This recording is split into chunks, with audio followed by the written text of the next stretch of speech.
Hey, just a quick review of two new knives. I've got the Benchmade Mini Crooked River, and I've got the Zero Tolerance 0609. Both knives new, both very cool. First, final verdict. I was looking for an EDC knife. Well, I love this knife. In my opinion, this particular knife is a terrible EDC knife. I will not be carrying that. Not long term, anyway.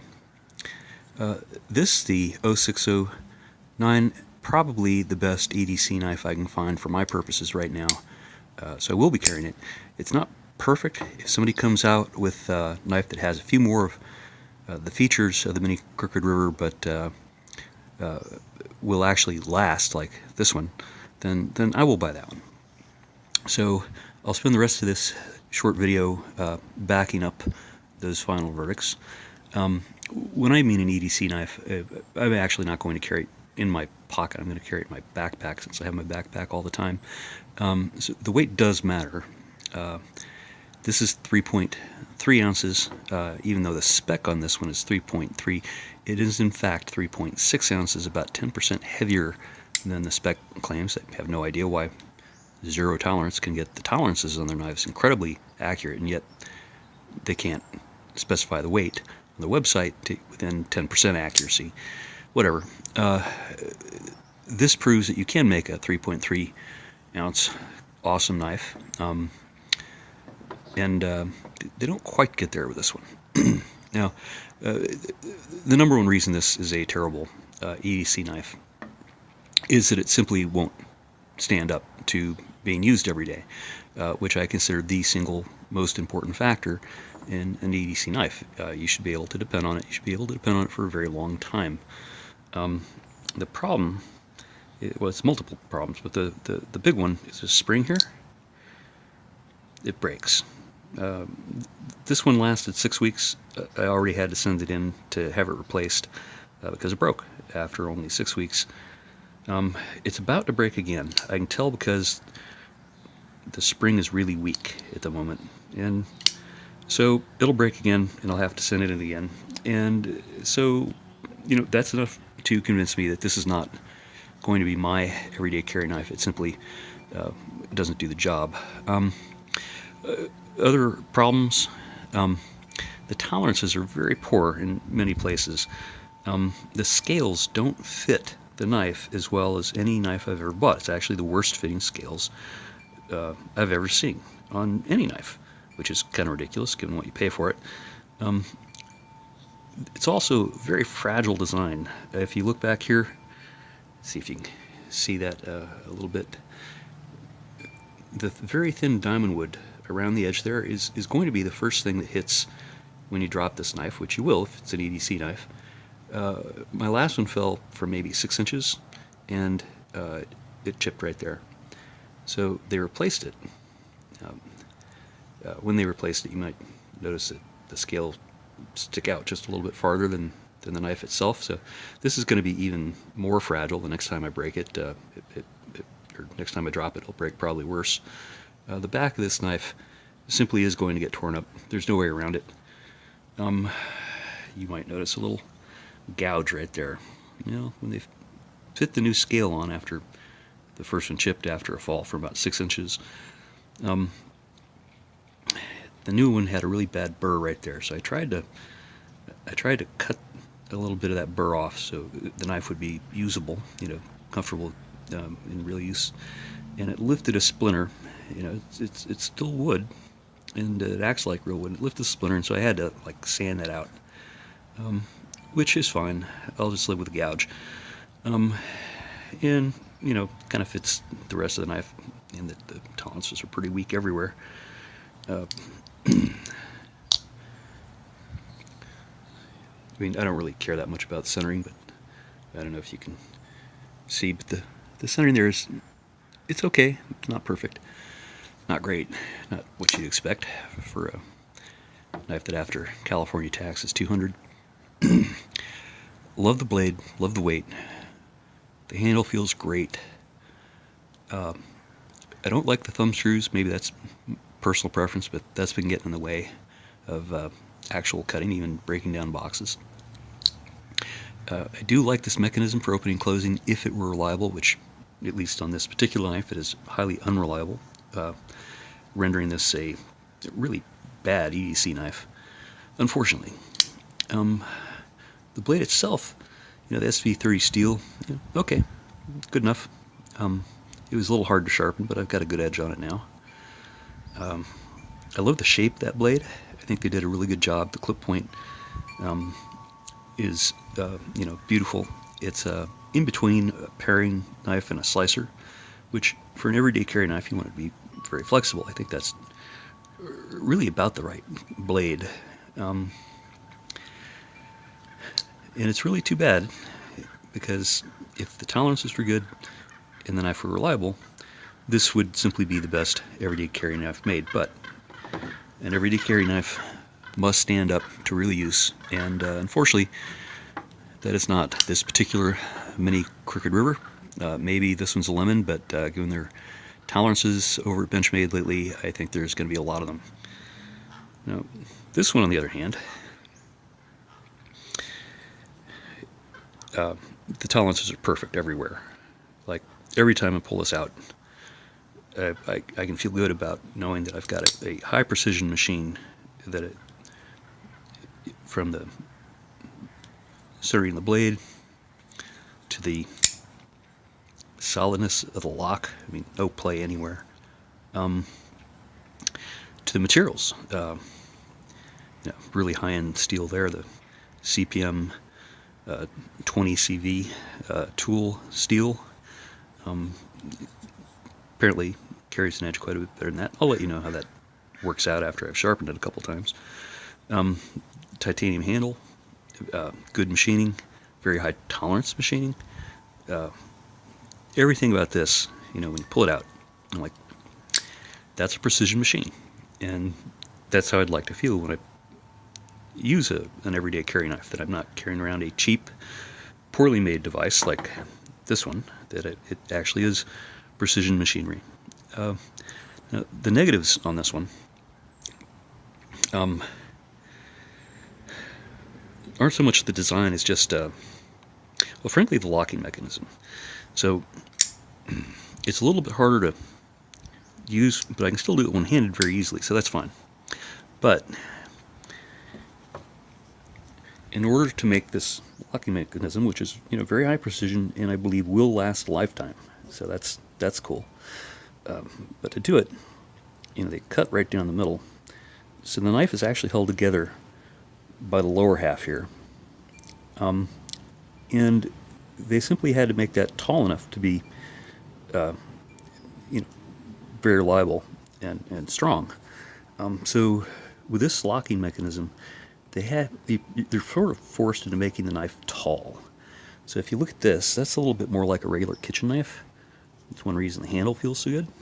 If you saw that in the kitchen, lying on the counter, and you're like, oh, I need to cut this apple or whatever, you just grab this, because the knife's got a good sized blade for general use. That handle is a really nice handle. If you see this one in the kitchen, it's a little heavier. This handle's not quite as comfortable. Both of those issues are related to the frame lock. I just don't know how you design a frame lock with the handle this narrow.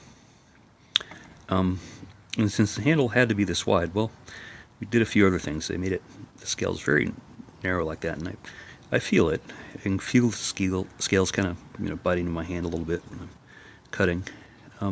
It's not bad. It's still very comfortable, but it's not as nice as this one. This blade is an excellent slicer. Like if you want to slice potatoes or something, you'd definitely prefer this one. But it's not as good a paring knife. So if I want to do something, kind of lame, like scrape jelly out of the bottom of the jar, this has a better shape for that. The blade's good enough for everyday carry. I'm not going to complain.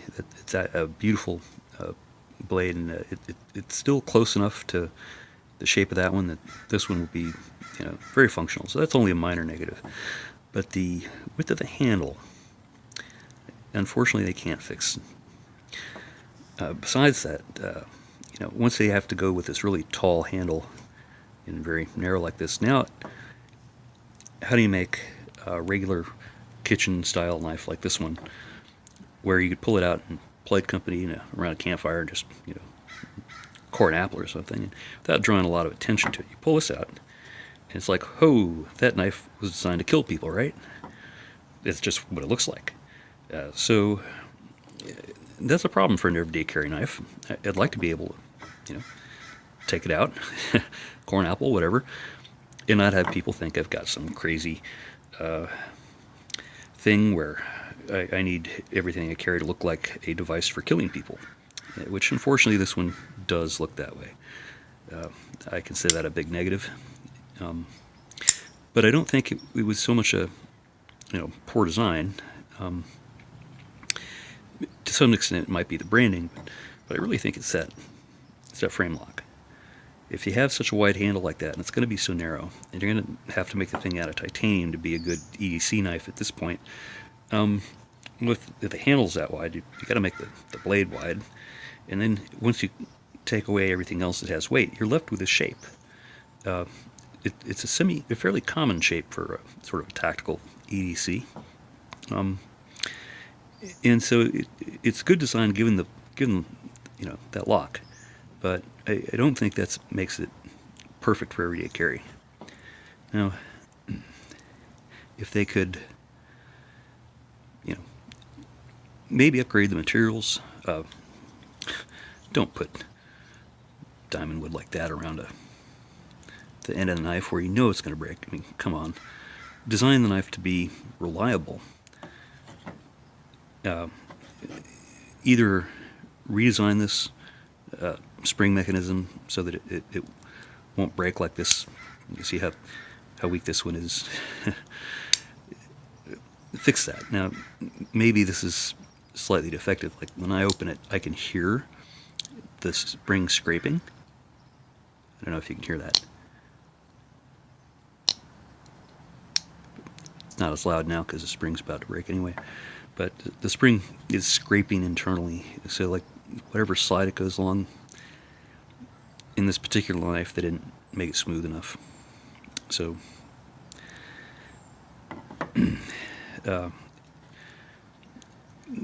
get rid of the frame lock. Use beautiful materials. It doesn't have to be wood, but give me a beautiful handle that looks like something I could pull out in plate company, and it doesn't look like it's meant to kill people. Make a nice, comfortable handle. Put something more durable here, metal, plastic, something that will last, but not wood at the very end. No complaints about the blade shape at all. If you're going to charge so much money, maybe upgrade the steel, maybe upgrade the aluminum to titanium or something.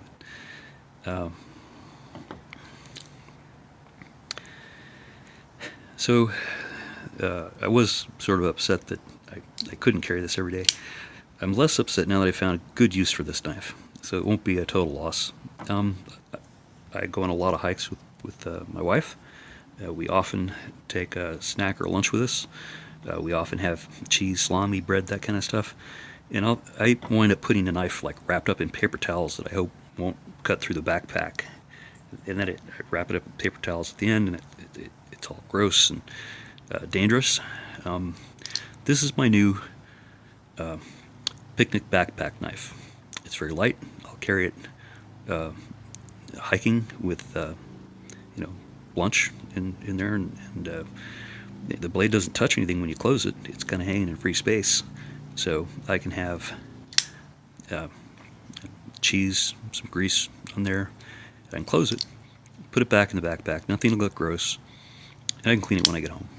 And this weak-ass spring that keeps breaking, well, if it's not an everyday carry knife, it's just something to pull out when I'm having lunch on a hike, I'm not going to wind up using this enough to break it again. So I figure it'll probably break once more soon, I'm surprised it didn't break during this video, but so that's what I carry for picnics. Good picnic knife, terrible EDC knife. This one, on the other hand, can you imagine, pull this out on a picnic? Now, my wife knows me, so she might forgive me for bringing out a tactical knife, but, like, she would refuse to use it to cut her own cheese. It's like, no thanks, I'll just bite the end off, keep that, people killer away from me. This is a terrible picnic knife. This is an excellent picnic knife. But it is a very good EDC knife. I'll continue using this until somebody can figure out how to make something like this, which is actually designed to last a lifetime. Even though Benchmade gives you a lifetime warranty, I've already sent it in once, and if I actually use it as an EDC, I'll probably send it in multiple times a year, and that's just going to piss them off and me. So, yeah, well, thank you for the warranty, but, please design a knife that deserves that warranty. This one doesn't have that warranty, but from what I can tell, maybe that ball bearing, which is very cool, maybe that won't be reliable yet. We don't know, because people haven't had this long enough to really get data. But assuming that ball bearing mechanism is reliable and can, withstand the test of time, this knife should outlast me. There's nothing in here that isn't designed to last as long as I will. So I'm a little surprised these are the guys who give you the lifetime warranty but the $5 quality, and these are the guys who give you the, super precise machining, built to last, possibly longer than my grandkids, and yet these are the guys who only give me the 1-year warranty. Go figure.